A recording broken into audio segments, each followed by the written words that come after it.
ছেলেটির ওর মায়ের সাথে আমি কথা বললাম, 10টা আগুন তুলে নিয়েছিল, লঙ্কা গুঁড়ো দিয়েছে।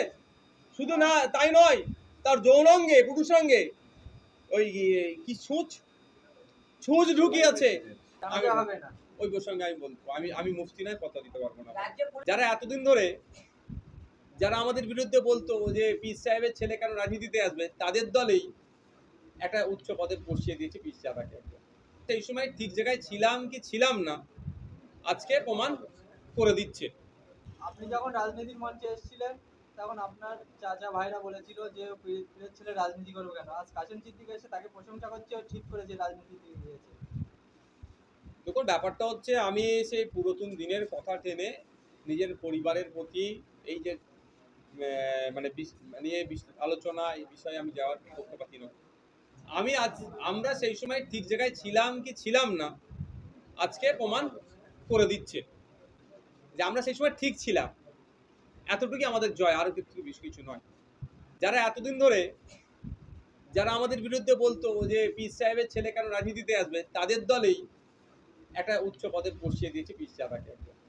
ব্যাপারটা এটা নয়। আমি চাই ধর্মগুলোরা রাজনীতিতে আসুক, গোপনেরা রাজনীতি করে প্রকাশ্যে রাজনীতি করুক, মানুষের জন্য করুক, সমাজের জন্য করুক, এবং সঠিক রাজনীতি করুক। আপনার ভাই বলেছিল যে তৃণমূলের নেতাদের জানাজা হবে না। ওই প্রসঙ্গে আমি বলবো, আমি মুফতি নয়, কথা দিতে পারবো না। রাজ্যের পুলিশ মন্ত্রী মমতা বন্দ্যোপাধ্যায় সেই রাজ্যে সিভিক ভলেন্টিয়ার সেই মমতা বন্দ্যোপাধ্যায়ের আন্ডারে থাকে। সিভিক ভলেন্টিয়ারকে দড়ি দিয়ে বেঁধে চোরের মতন তো খেলাতে দেখা যাচ্ছে এই রাজ্যে টিএমসি নেতাদের হাতে। কি বলবেন? যেভাবে সিভিক ভলেন্টিয়ারটিকে ধরে কোমরে দড়ি বেঁধে চোরের মতো, ওটা বলা অপরাধ। কেউ যদি চুরি করে তার সাথে এই অন্যায় করা যায় না। আমাদের হাতে জুডিশিয়ারি সিস্টেমের মধ্যে আছে, আমরা আইনের দ্বারস্থ হব, ওই চোরকে আইন মোতাবেক শাস্তির ব্যবস্থা করব। আমরা আইন হাতে তুলে নিয়ে তার উপরে মারধর, কেস, এটা আমরা কেস দিতে পারি, তাকে মানতে পারি না। প্রথম কথা, এটা ভুল ধারণাটা আগে ঠিক করুন, এটা আমাদের খুব খারাপ ধারণা। দ্বিতীয় হচ্ছে, ওই সিভিক ভলেন্টিয়ারটি নাকি মুখ্যমন্ত্রীকে নিয়ে সমালোচনা করেছে। আরে সমালোচনার ঊর্ধ্বে কেউ নয়। ভারতবর্ষের সর্বোচ্চ নাগরিক হচ্ছে দেশের রাষ্ট্রপতি, তাকে নিয়েও সমালোচনা করতে পারেন, অবশ্যই গঠনমূলক হওয়া দরকার। এখন মুখ্যমন্ত্রীকে নিয়ে সমালোচনা করেছে বলে যেভাবে একজন সিভিক ভলেন্টিয়ারকে কোমরে দড়ি বেঁধে অপমান করলো, আমি ধিক্কার নিন্দা জানাচ্ছি। এটা মধ্যযুগীয় বর্বরতার সমান। মধ্যযুগে যে বর্বরতা হতো সেই ধরনের একটা কারা করলো? তৃণমূল কংগ্রেস। তৃণমূল, জ্যোতিবাবু যদি আজকে বেঁচে থাকতেন, সেই সময় বলেছিলেন বিজেপি বর্বরদের দল। আজকে জ্যোতিবাবু বেঁচে থাকলে বলতো তৃণমূল বর্বরদের দল, এদের আচরণ দেখে।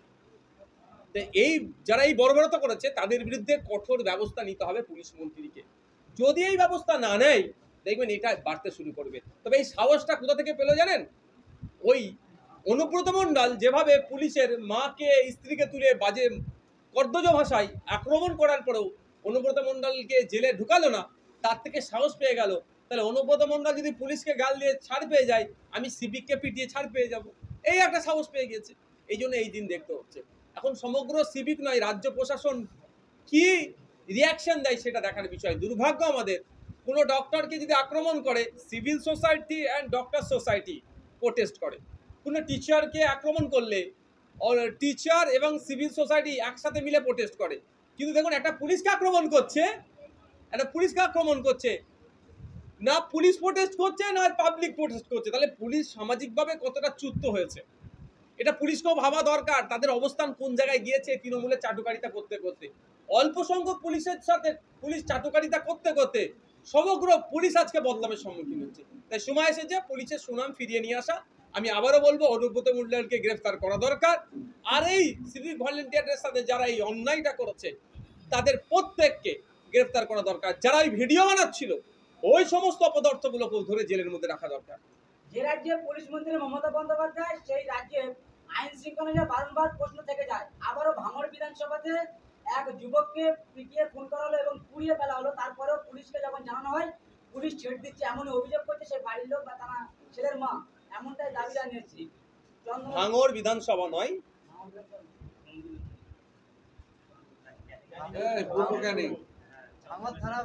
কলকাতা পুলিশের ভাঙড় ডিভিশনের মধ্যে, ওটা ভাঙড় বিধানসভা নয়, ওটা নটোরিয়াস ক্রিমিনাল শওকত মোল্লার যেখানকার বিধায়ক ক্যানিং পূর্ব বিধানসভা। তো শওকত মোল্লা তো ন্যায়ের কথা বলেন অনেক, তো ওই মাটাকে বিচার পাইয়ে দিতে পারবে?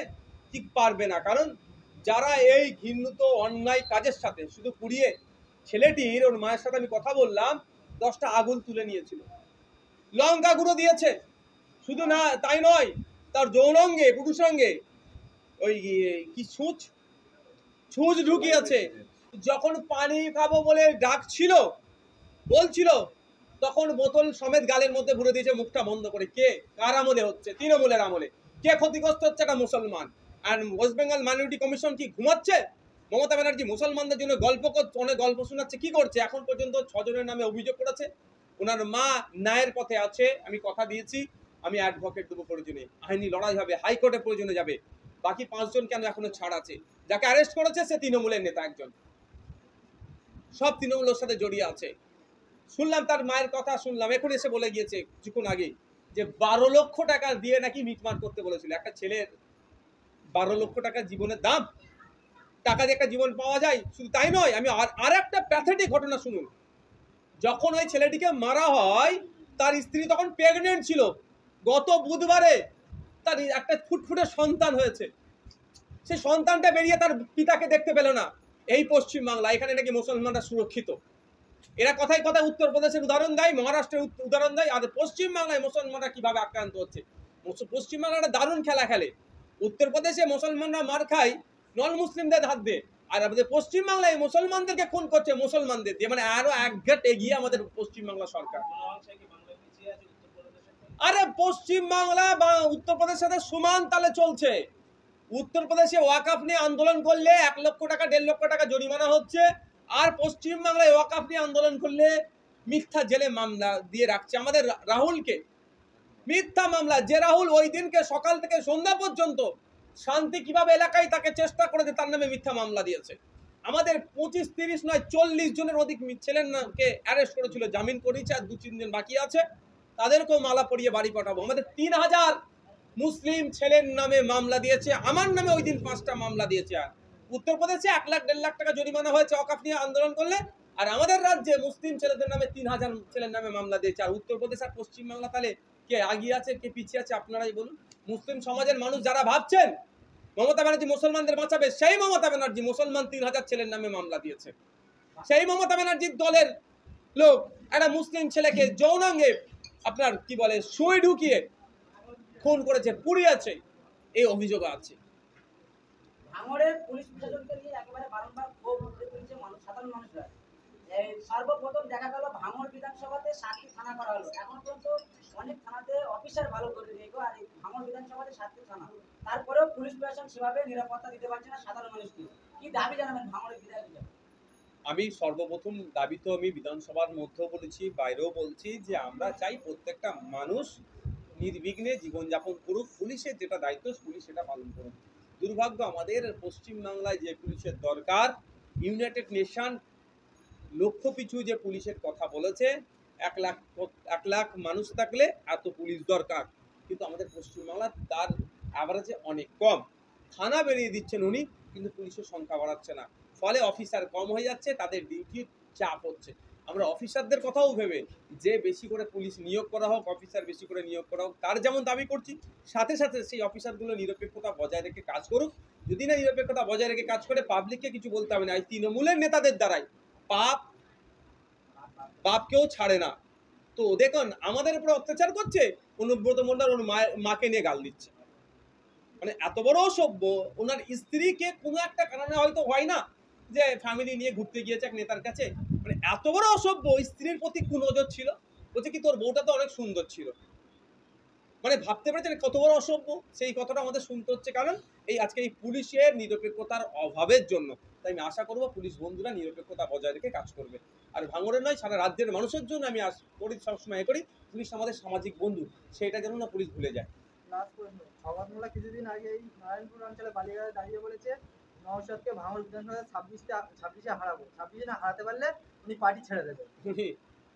ওনার কথা উনি মমতা ব্যানার্জি সম্পর্কে এ ধরনের বলেছিল।